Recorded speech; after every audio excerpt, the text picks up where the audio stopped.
Doye was a rich young girl who lived in a big house and had everything she wanted.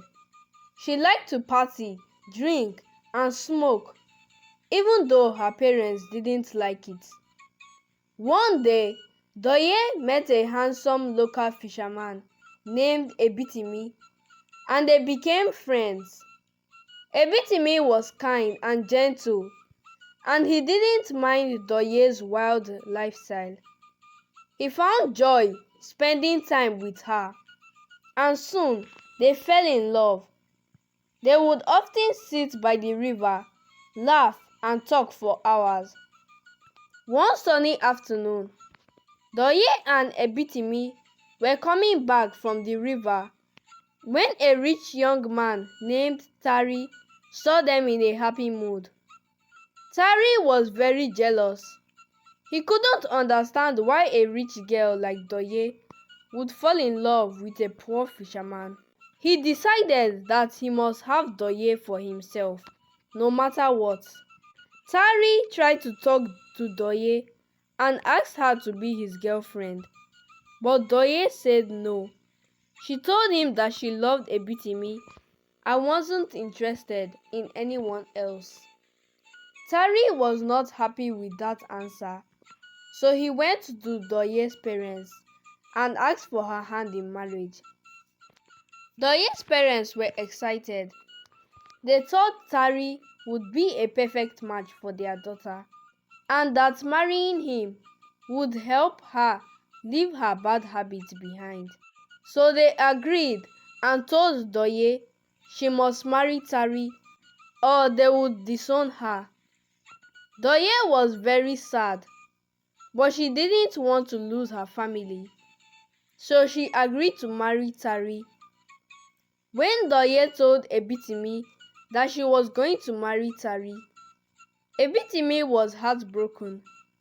He loved Doye very much and couldn't believe she was leaving him. He cried all day and felt very sad.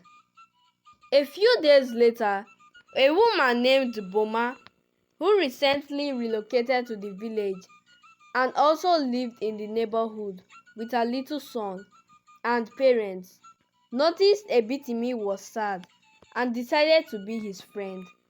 She talked to him and encouraged him to move on. She told Ebitimi he could do better with his fishing business if he tried something new.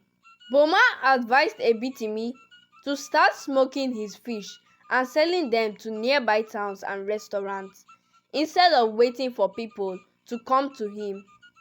Ebitimi thought it was a good idea and started working hard. Little by little, his business began to grow. People loved his smoked fish, and soon he was getting many orders. Meanwhile, at Tari and Doye's house, things were not going well. Tari started to notice that Doye was drinking too much alcohol, smoking, and even using hard drugs. He was shocked because he didn't know about this before they got married. He tried his best to help Doye change, but the more he tried, the worse things became. Ebitimi's fishing business had grown beyond his wildest dreams. It was no longer just about catching fish. It had become a large supply business. He now sold fresh and smoked fish to restaurants in town and beyond. Ebitimi was grateful to Boma, who had encouraged him to take his business seriously.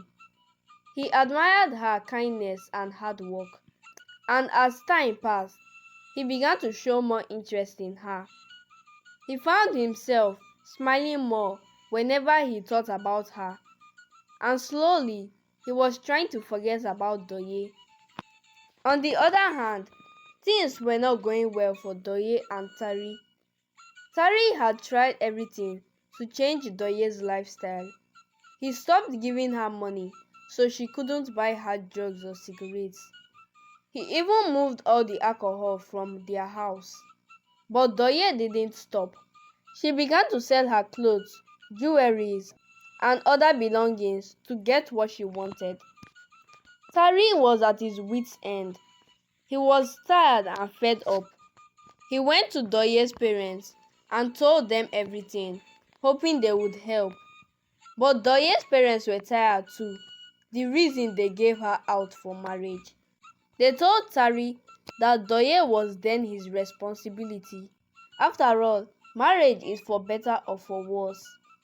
Unable to bear it any longer, Tari packed his things and left. He was so disappointed that he went to Ebitimi and begged him to take Doye back. But Ebitimi was no longer interested in Doye. He had started developing love for Boma, and there was no room for Doye. Doye returned to her parents' house as she had finished selling everything she could. But unfortunately, her parents had gone on a long vacation, trying to avoid her. Doye was alone and without money for hard drugs. Doye became mentally unstable. She wandered around town, lost and confused. One day, she stumbled upon Ebitimi's house. Her clothes were torn, her hair was messy, and her eyes were filled with sadness. Ebitimi was shocked to see her in such a state. His heart ached a little, remembering he once loved her. But he was no longer the same man. He was now engaged to Boma, and they were busy planning their wedding. Boma, who was kind and compassionate, immediately suggested that they help Doye. All she needs is love and care, Boma said softly. Maybe we can help her get better. Ebitimi was against the idea. He was afraid of getting close to Doye again, afraid that he might fall for her once more. But Boma pleaded with him. Think of it as charity, she said. If we help her, it doesn't mean you have to love her again. It just means you are being kind to someone in need. After much thought, Ebitimi agreed. He decided to help Doye, but he promised himself that his heart would remain with Boma. They took Doye in, gave her clean clothes, and let her rest. Boma made her some food, and they both watched over her as she slept. Ebitimi quickly made arrangements with a doctor who would visit Doye regularly to help her recover fully. He would give Doye her medicine and remind her of the good times they had shared in the past and take her to the river to catch fish, just like before. As days passed, Doye slowly began to recover, but her mind was still fragile, and she would sometimes cry out in the middle of the night. Ebitimi and Boma did their best to comfort her, but it was clear that Doye had a long way to go. Meanwhile, Tari, her husband, had moved on with his life. As Doye's health continued to improve, she started asking questions about Boma. Boma quickly stepped in and told Doye that she was just Ebitimi's neighbor. This seemed to satisfy Doye, and soon she was feeling much better. When Doye was fully recovered, Ebitimi decided it was time to take the next step in his life. He went to Boma's parents' house to pay her bride price, a tradition in their culture to show respect and commitment. But to his surprise, Boma stopped her parents from accepting the bride price. Confused and hurt, Ebitimi asked Boma why she didn't want to marry him anymore. With tears in her eyes, Boma explained that her child's father had returned and wanted to be with her and their baby. She also gently told Ebitimi how she had noticed how Doye still had feelings for him, and deep down she believed he still cares for Doye too. Heartbroken, Ebitimi returned to his house, feeling like he had lost everything. As he approached, he saw Doye walking away. He called out to her, but Doye stopped and turned around. With sadness in her eyes, she apologized for coming back into his life and causing so much trouble. She said she had realized that the woman she thought was just a neighbor was actually the woman he was about to marry.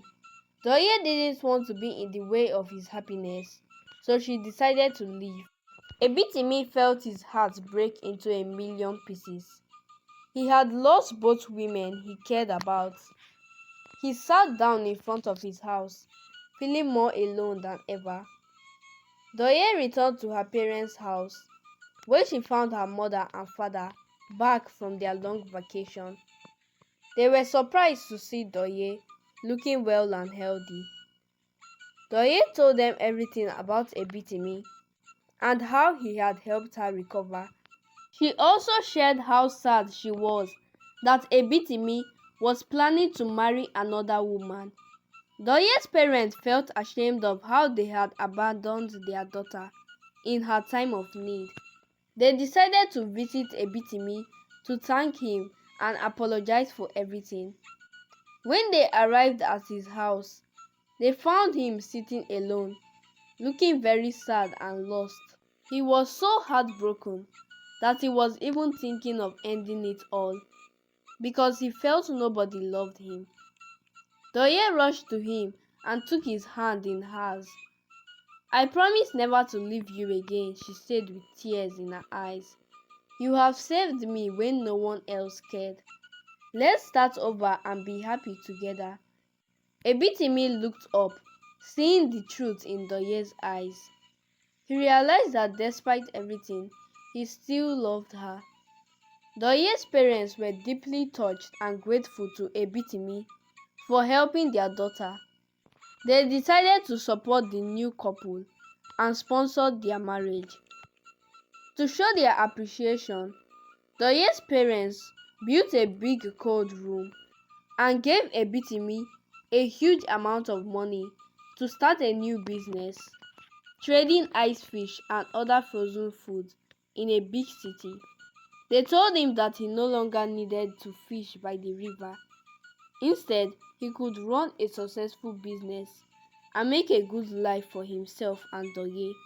From this story, it is clear that true love is about kindness, forgiveness, and second chances. Sometimes the people who hurt us the most can also be the ones who need us the most. When we choose to be kind and forgiving, we can help others find their way back to happiness and discover our own path to a better life. This is Umma's story time. Thanks for watching. Please subscribe. I am Amarachi Ihoma, the young storyteller.